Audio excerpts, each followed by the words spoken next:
사랑하는 성도 여러분, 지난주까지는 우리의 신앙의 성장을 방해하는 요소들을 살펴보고 그것에 대한 대안을 집중해서 조명해 보았습니다. 오늘은 지난 시간에 이어서 말씀을 전하지 않고 이번 주가 고난주간인 관계로 고난주간에 맞는 말씀을 전하려고 합니다.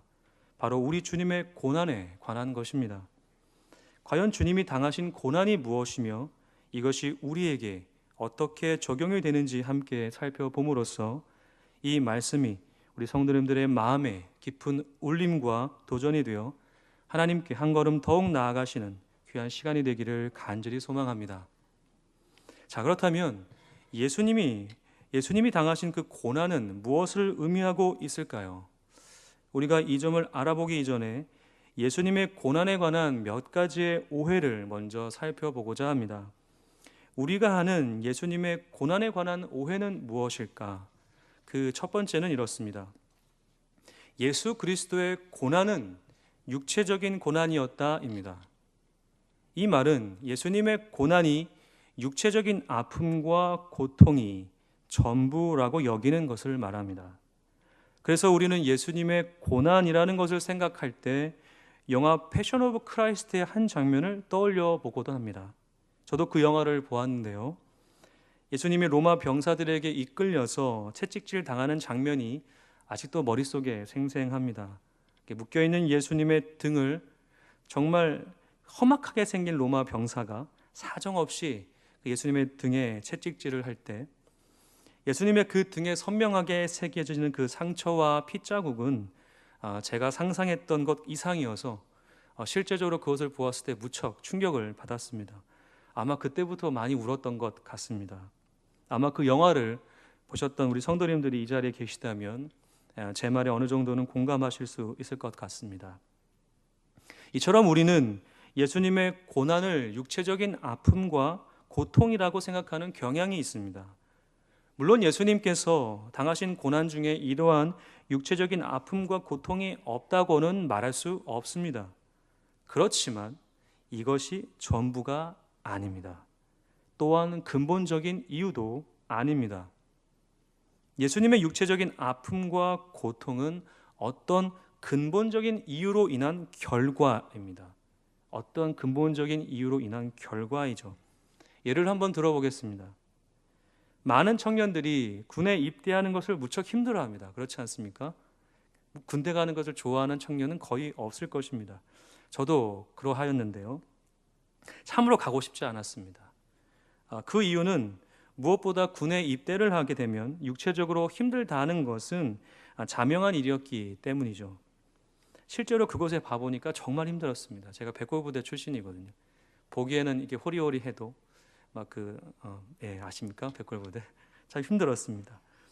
군장을 메고 총을 들고 이리저리 뛰고 산을 오르기도 하고 내려가기도 하고 정말 먼 거리를 발에 물집이 잡힐 정도로 걸어보기도 하고 배도 고파보고 졸리기도 하고 며칠간 씻지 못해서 찝찝하기도 하고 정말 이루 말할 수 없는 육체적인 고통이 군에 있을 때 있었습니다. 정말이지 지금 다시 생각만 해도 아찔한데요. 여기서 중요한 사실이 한 가지가 있습니다. 제가 받은 이러한 아픔과 고통, 이 육체적인 고통은 제가 그 자리에 가지 않는다면 결코 경험할 수 없는 일이라는 것이죠. 즉 제가 군대를 가지 않으면 그런 일을 경험할 이유는 없다는 것입니다. 돈 주고 그곳에 가서 육체적인 고통을 겪는 사람은 아무도 없죠. 마찬가지로 예수님의 육체적인 고통도 그러합니다. 예수님의 고난은 예수님이 그 십자가의 자리에 가지 않으셨다면 결코 받을 수 없는 것이라는 것이죠. 주님이 그 십자가를 향하여 가지 않으셨더라면 주님은 육체적인 고통을 겪지 않으셨을 겁니다. 이 말이 어떤 의미인가 하면은 성도 여러분, 육체적인 고통과 고난이 물론 중요하기도 하고 우리가 생각할 때 참 주님 정말 아프셨군요. 우리가 눈물을 흘리고 마음 아파하는 이유가 되기도 하지만 궁극적으로 우리가 생각해야 하는 것은 그 고통 자체가 아니라 주님이 왜 그 자리에 가셨어야만 했느냐입니다. 주님이 왜 이 땅에 오셔서 그 엄청난 고통을 당하실 수밖에 없었는지에 대한 분명한 이유가 더 중요하다는 것이죠. 주님이 오시지 않았더라면 그러한 고통은 없었을 테니 말이죠. 때문에 예수님의 고난을 단순히 육체적인 고통으로만 보는 것은 한 가지만 알고 둘은 모르는 것입니다. 어떻게 보면 어리석은 생각이라고 할 수 있는 것이죠. 두 번째로 우리가 예수님의 고난에 관하여 범하는 오해가 있다면 그것은 예수님이 당하신 고난이 예수님의 잘못 때문이라는 생각입니다. 이러한 오해를 안 하시는 분들도 많이 계시겠지만 간혹 어떤 분들은 이 부분에 대하여 질문을 하시기도 합니다. 예수님이 십자가에 못 박혀 죽은 것은 예수님이 신성모독을 해서가 아닌가요? 당시 사람들이 중요하게 생각했던 신을 자신과 동일시해서 그러한 결과를 얻은 것이 아닐까요? 라고 질문하실 분들이 간혹 계십니다. 아마 제 생각에는 이러한 성경 구절 때문인 것 같습니다. 대표적인 예는 요한복음 10장 32절과 33절입니다. 예수께서 대답하시되 내가 아버지로 말미암아 여러 가지 선한 일로 너희에게 보였거늘 그 중에 어떤 일로 나를 돌로 치려 하느냐. 유대인들이 대답하되 선한 일로 말미암아 우리가 너를 돌로 치려는 것이 아니라 신성 모독으로 인함이니 내가 사람이 되어 자칭 하나님이라 함이로라. 성도 여러분, 이 부분은 상당히 중요한 신학적인 의미가 있습니다. 앞전의 질문을 좀 더 자세히 살펴보면 그 질문의 핵심은 이렇습니다. 예수님은 굳이 하나님을 자신과 동일시해서 문제를 일으켜야만 했는가? 죄인을 구원하기 위해서는 다른 방법이 있지 않았겠는가라는 것이죠. 예수님이 전능하신 분이라면 얼마든지 다른 방법을 썼을 수도 있을 것이다 라고 하는 이야기입니다. 이러한 생각이 꼭 얼토당토하지 않은 이야기라고는 할 수 없습니다. 충분히 생각해 볼 수 있는 관점이죠. 그렇지만 이러한 관점으로 성경을 해석하면 이러한 근본적인 문제에 직면하게 됩니다. 만약 그렇다면 전능하신 예수님이 굳이 이 더럽고 추한 세상에 인간의 몸을 입으시고 올 필요는 없지 않는가입니다. 예수님은 그저 하늘에서 얼마든지 다른 방법으로 죄인을 구원하실 수 있기 때문입니다. 그렇지 않습니까? 성도 여러분, 예수님이 성육신 하신 것 그리고 자신을 하나님과 동등되게 여기신 것은 결코 예수님의 잘못도 아니요 모순도 아닙니다. 도리어 완벽하고도 하나님의 완전하신 뜻 안에 이루어진 하나님의 엄청난 사랑의 일입니다. 믿으십니까? 예수님의 성육신은 예수님이 능력이 없어서가 아니라 그 반대입니다. 예수님이 능력이 충만하시기에 가능한 것이죠. 생각해 보십시오, 성도 여러분. 종이 주인이 되는 것이 어렵습니까? 아니면 주인이 종이 되는 것이 어렵습니까? 물론 둘 다 어렵습니다. 그렇지만 본질적으로 따져보면 주인이 종이 되는 것이 상상할 수 없을 만큼 어렵습니다. 그 이유는 자기가 가진 모든 권리를 포기해야 하는 일이기 때문입니다. 이 세상의 그 어떤 주인도 자신이 수족처럼 부리는 종의 위치까지 내려가지 않습니다. 그것도 자원에서 말이죠. 이 말은즉 예수님의 성육신은 세상의 인과율, 세상의 원인과 결과로 따져보았을 때는 불가능한 일이라는 것이죠. 오직 하나님의 법칙만이, 하나님의 은혜만이 이 부분을 가능케 합니다. 또한 예수님이 자신을 하나님과 동등되게 여기신 것은 결코 문제가 될 수 없습니다. 그 이유는 예수님은 결코 거짓말을 하실 수 없는 분이시기 때문이죠. 예수님의 사역을 가만히 들여다보면 예수님은 어떤 일을 행하실 때 공공연하게 하나님께 기도하시거나 하나님을 증거하셨습니다. 대표적인 예로 예수님께서 나사로를 살리실 때 예수님은 많은 사람들 앞에서 하나님께 이렇게 기도하십니다. 돌을 넘겨놓으니 예수께서 눈을 들어 우러러 보시고 이르시되 아버지여 내 말을 들으신 것을 감사하나이다. 항상 내 말을 들으시는 줄을 내가 알았나이다. 그러나 이 말씀 하옵는 것은 둘러선 무리를 위함이니 곧 아버지께서 나를 보내신 것을 그들로 믿게 하려 함이니이다. 아멘. 예수님의 이 기도는 예수님이 나사로를 죽음에서 살리심으로써 그것을 지금 보고 경험하는 사람들에게 예수님 자신이 하나님의 보냄을 입은 자라고 하는 그 진리를 깨닫게 하는 데에 있었습니다. 결국 예수님은 나사로를 살리셨고 그 결과 많은 사람들이 예수님을 하나님의 아들로 믿게 되었던 것이죠. 예수님은 절대로 일을 하실 때 숨기지 않으셨습니다. 왜요? 그것이 당연한 것이었기 때문이죠. 더 중요한 이유가 있습니다.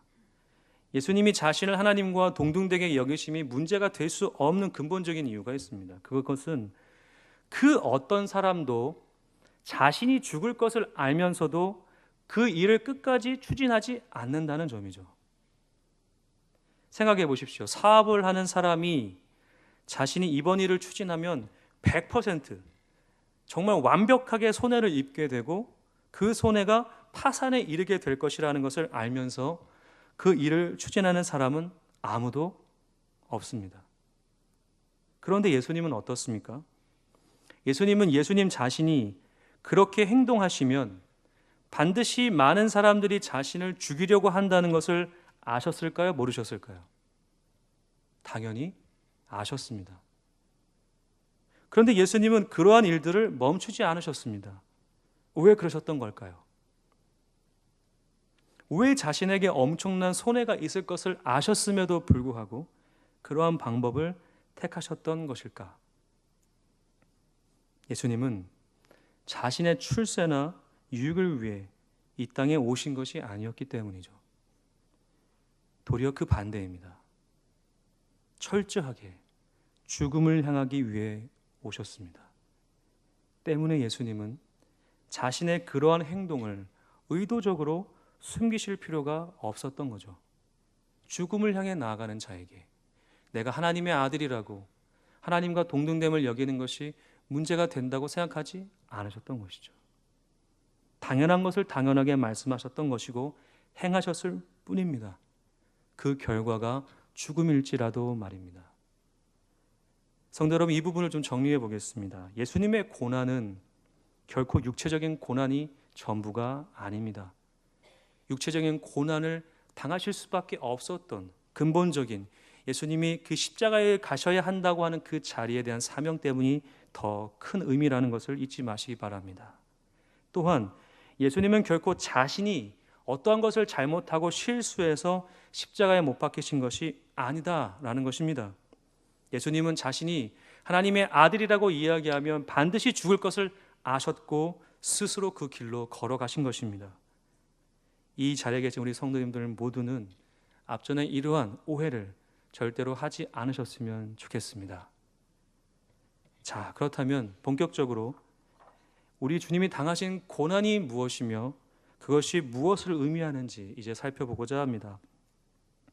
본문의 3절과 6절을 제가 한번 읽어보겠습니다. 그는 멸시를 받아 사람들에게 버림받았으며 간고를 많이 겪었으며 질고를 아는 자라 마치 사람들이 그에게서 얼굴을 가리는 것 같이 멸시를 당하였고 우리도 그를 귀히 여기지 아니하였도다. 6절입니다. 우리는 다 양 같아서 그릇 행하여 각기 제 길로 갔거늘 여호와께서는 우리 모두의 죄악을 그에게 담당시키셨도다. 아멘.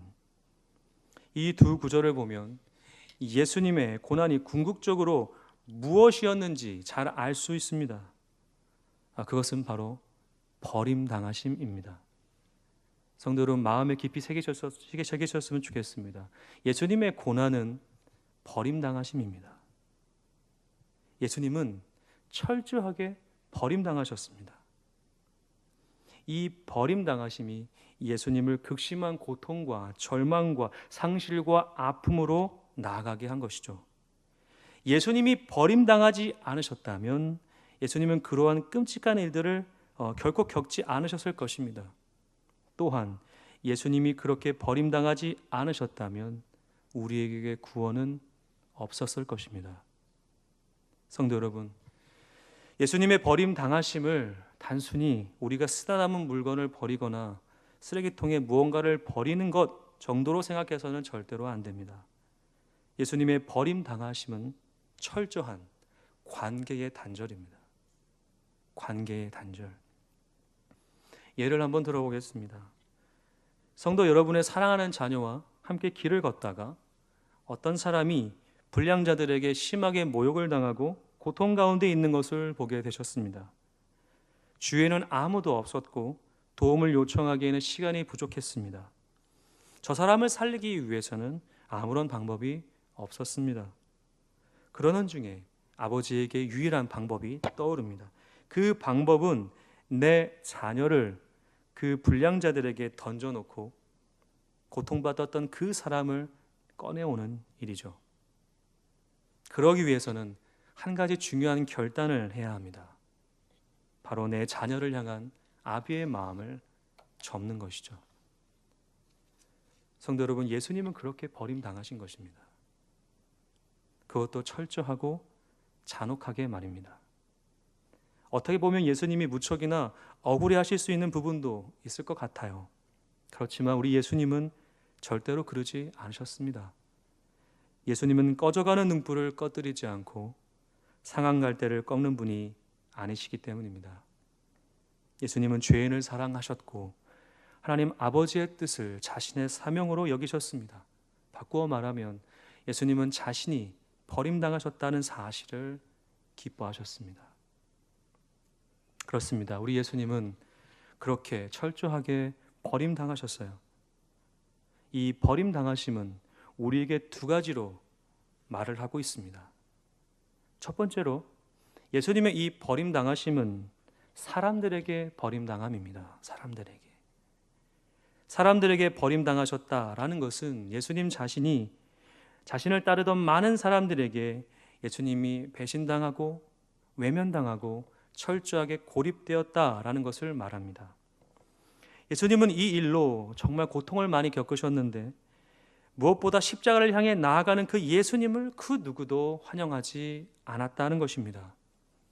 예수님께서 예루살렘에 입성하실 때까지만 해도 많은 사람들은 예수님을 열렬히 환호했습니다. 호산나 다윗의 자손 예수여. 그 주님을 그렇게 환영했죠. 예수님이 자신들의 문제를 해결해 줄 왕의 왕이라고 생각했기 때문입니다. 그러나 예수님의 행보가 자신들의 생각과 일치하지 않자 그대로 예수님을 버립니다. 그리고 그분을 십자가에 못 박히도록 내버려 두죠.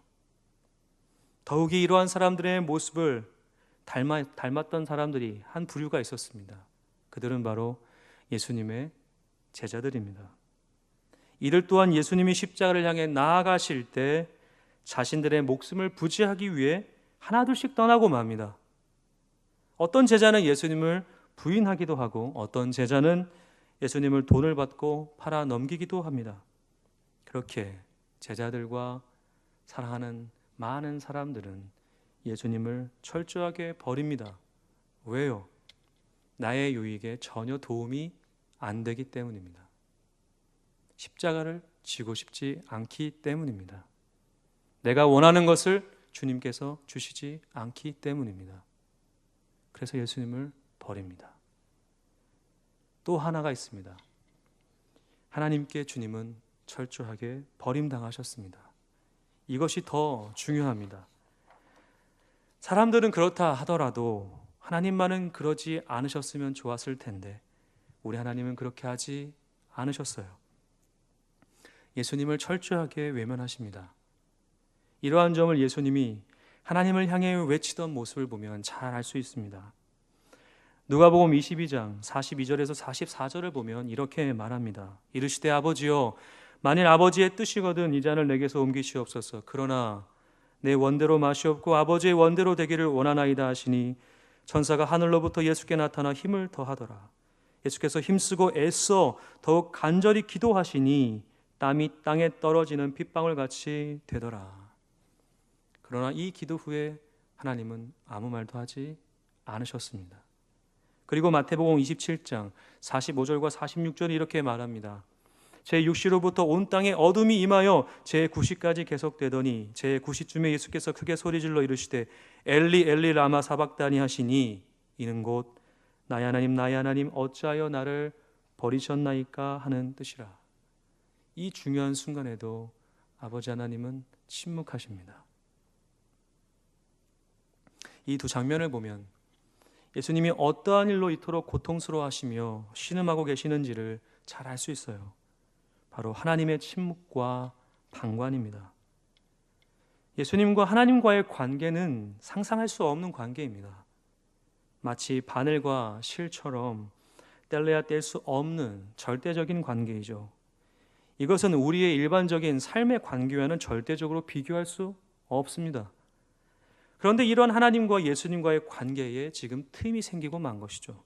하나님이 더 이상 예수님의 기도와 요청에 반응을 안 하시는 겁니다. 이것은 예수님에게 있어서 정말 고통스러운 일입니다. 육체적인 고통보다 더한 고통이죠. 사랑하는 사람을 더 이상 볼 수 없다는 것, 그 사람과 더 이상 대화할 수 없다는 것, 함께 교제할 수 없다는 것은 죽는 것보다 괴로운 일입니다. 예수님은 바로 이렇게 하나님의 침묵과 방관 속에 십자가를 지실 수밖에 없었습니다. 이제부터 좀 더 중요한 이야기를 성도님께 하고자 합니다. 자, 그렇다면 예수님은 왜 이토록 철저하게 그리고 처절하게 고통당하시고 십자가의 죽임을 당하셔야만 했을까요? 다른 방법으로도 우리의 죄를 담당하시고 우리를 구원하실 수 있지 않았겠습니까? 그런데 왜 꼭 십자가여야만 했을까? 두 가지의 중요한 이유가 있습니다. 잘 들어보셨으면 좋겠습니다. 첫 번째 이유는 우리의 죄가 예수님이 십자가에 죽으실 수밖에 없을 정도로 참혹한 죄이기 때문입니다. 우리의 죄가 주님이 그 참혹한 십자가에 달리실 수밖에 없을 정도의 죄라는 것입니다. 성도 여러분들이 만약 전도를 해보신 적이 있으시다면 이러한 질문을 한번 해보셨을 것입니다. 사랑하는 형제여 자매여, 당신은 구원받을 사람입니다. 당신은 죄인입니다. 라고 이렇게 물어봤을 때 대체로 사람들이 이렇게 반응을 합니다. 제가 죄인이라고요? 나는 지은 죄가 없는데요. 그런데 제가 무슨 구원을 받아야 한단 말입니까? 라고요. 여기서 말하는 죄는, 그들이 말하는 죄는 윤리와 도덕적인 죄를 의미하죠. 사람들은 통상적으로 죄라는 것을 그렇게 생각하기 쉽습니다. 그러나 성경이 증거하는 죄는 이러한 윤리와 도덕적인 죄가 아닙니다. 이러한 윤리와 도덕적인 결함은 죄로 인한 결과입니다. 성경은 죄라는 것을 이렇게 증거합니다. 모든 사람이 죄를 범하였음에 하나님의 영광에 이르지 못하더니 라고 말입니다. 결국 죄는 하나님과 더 이상 그 어떤 관계를 맺지 못함이라고 할 수 있습니다. 좀 더 쉽게 말씀을 드리면 하나님 없이 살아가는 게 죄입니다. 갓 태어난 아이가 부모 없이 홀로 세상 한복판에 덩그러니 던져져서 살아가는 것을 의미하죠. 이러한 상태가 어떤 결과를 낳을지는 성도님들 모두 예상하실 수 있을 것입니다. 우리의 죄는 바로 이렇게 하나님과의 관계가 단절됨을 의미하며 그 결과 하나님과는 전혀 상관없는 인생을 살게 된다는 것이죠. 바로 거짓의 아비의 속임수대로 살아가는 것입니다. 하나님은 바로 이것을 정말로 싫어하시고 미워하십니다. 우리가 하나님의 자녀들이 하나님의 통치가 아닌 거짓의 통치를 받으며 사는 것을 무척 싫어하십니다. 성도 여러분, 하나님은 거룩하신 분이십니다. 믿으십니까? 때문에 하나님과 죄는 결코 함께 할 수 있을까요? 없을까요? 없죠. 또한 하나님은 거룩하시기 때문에 동시에 죄를 심판하시며 정죄하시는 분입니다. 하나님의 진노는 언제나 죄를 향해 있을 수밖에 없다는 것이죠. 그런데 우리가 이러한 죄된 상태로 하나님께 나아간다는 것은 불가능합니다. 만약 나아간다면 그 사람은 반드시 죽습니다. 죽게 돼요. 마치 아론의 두 아들 나답과 아비후가 여호와 앞에서 다른 불을 들이다가 죽임을 당하는 것과 같습니다. 때문에 죄인된 자가 하나님께 나아가기 위해서는 하나님의 진노를 멈추게 할 요소가 필요합니다. 그것은 바로 대속죄물입니다. 이 대속죄물은 하나님께 죄를 범한 자가 그 대속죄물의 머리에 자신의 손을 얹고 죄를 전가한 후에 제사장의 그 제물을 죽이게 됩니다. 그러면 그 대속제물에게 죄를 전가한 사람은 죄사함을 입게 되고 하나님께 나아갈 수 있는 자격이 주어지죠. 왜냐하면 그 제물이 자신을 대신해서 죽었기 때문입니다. 성도 여러분, 이 점이 무척 중요합니다. 제물이 죽어야 한다라는 것이요. 제물을 몇 번 때리거나 아프게 하거나 어떤 고통을 주는 것으로 하나님의 진노가 멈춰지지 않습니다. 하나님의 그 죄에 대한 심판이 취소가 되지 않습니다. 반드시 죽어야 합니다. 왜요? 죄의 값은 무엇이기 때문입니까? 사망이기 때문입니다. 죄인은 무조건 사망입니다. 중간은 없어요. 그럴 수 있을까 없을까? 아니요. 그냥 죄인은 사망입니다. 하나님과의 단절입니다. 하나님의 은혜를 더 이상 입을 수가 없습니다. 그렇지만 자신의 이 죄에 대한 값을 이 대속제물이 대신 갚기에 죄인된 자는 하나님께 나아갈 수 있는 것입니다. 왜요? 하나님은 그 사람의 죄를 그렇게 보시는 게 아니라 그 제물을 보고 그 사람을 보기 때문이죠. 예수님이 십자가에 죽으실 수밖에 없었던 이유는 다른 방법으로는 하나님의 진노를 결코 멈출 수 없었기 때문입니다. 우리의 죄가 이토록 하나님의 진노를 불러일으킴으로써 영원한 사망에 이를 수밖에 없었지만 그 자리에 우리 주님께서 대신 가시고 피 흘려 죽으심으로써 하나님의 진노가 그 자리에서 멈추게 된 겁니다. 우리가 받아야 할 그 하나님의 죄, 하나님의 그 진노가 그 십자가에서 멈춘 겁니다. 그래서 그 십자가의 뒤에 숨은 자들은 6월절의 어린 양의 피같이 진노가 넘어가는 것이죠. 성도 여러분, 죄인된 우리가 하나님의 진노를 피할 수 있는 유일한 방법은 십자가 외에는 없었다라는 의미입니다. 십자가에 달리셔서 죽음을 향해 나아가시는 그 예수님의 모습은 우리가 그 자리에 매달려야 하는 모습입니다. 하나님의 그 엄청난 진노에 그 잔을 우리가 마셔야 마땅했던 것이죠. 그러나 그 자리에 우리 주님이 우리 대신 가심으로써 우리의 죄가 모두 주님께 전가된 것입니다. 그래서 우리 하나님께서 우리에게 진노하지 아니하시는 겁니다. 그것이 없었다면 성도 여러분, 우리는 이 자리에서 지금 다 죽습니다. 다 죽어요. 사망에 다 이르게 됩니다. 그 누구도, 그 어떤 사람도 하나님 앞에 살아남을 자는 없습니다. 주님의 그 피가 우리에게 있기 때문에 하나님이 우리에게 진노를 쏟지 않으시는 겁니다. 이 점을 아셨습니까, 성도 여러분? 우리의 예배가, 우리의 신앙의 본질이 우리의 힘으로 이루어지는 것이 아니라는 것을 아셨습니까? 주님이 아니면 다 죽습니다. 지금 죽어도 아무런 할 말이 없습니다. 우리는 본질상 진노의 자녀였기 때문입니다. 예수님께서 십자가에 죽으실 수밖에 없으셨던 또 다른 궁극적인 이유는 우리 하나님께서 우리를 그토록 사랑하셨기 때문입니다. 이 말이 어떤 분들에게는 의아하게 들리실 수 있겠지만 이것은 결코 이상한 것이 아닙니다. 도리어 우리가 하나님의 은혜 앞에 엎드러질 수밖에 없는 놀라운 사실입니다. 제가 앞전에 조금 언급했던 아버지와 자녀의 이야기를 이어서 좀 더 해보겠습니다. 어떤 불량자들에게 고통과 수치와 멸시를 당하던 사람이 있었습니다. 주위를 둘러보았지만 아무도 자신을 도울 사람은 보이질 않았고 보이는 것은 절망과 죽음뿐이었습니다. 그러던 중에 누군가 자신을 불가항력적으로 이끌어서 그 불량자들의 손에서 건져 주었어요. 어리둥절한 상황도 잠시 자신이 있었던 그 자리를 물끄러미 바라보니 다른 누군가가 그 자리에서 자신을 대신하여 고통과 수치와 멸시를 당하고 있었습니다. 자신이 이렇게 구원을 받은 것은 다름 아닌 내 대신 누군가가 그 자리에 있었기 때문이라는 사실이죠. 정신을 차리고 나중에 알게 된 사실은 자신을 강력하게 이끌었던 그 사람은 자신을 대신하여 고통당하는 자리에 스스로 갔던 아들의 아버지였다는 것입니다. 이 사실을 그 사람이 알게 되었을 때 구원받은 이 사람의 마음은 어떠했을까요? 평생을 감사하며 그분의 은혜를 바라며 살지 않았겠습니까? 성도 여러분, 예수님이 십자가에서 죽으신 것은 결코 우연도 아닙니다.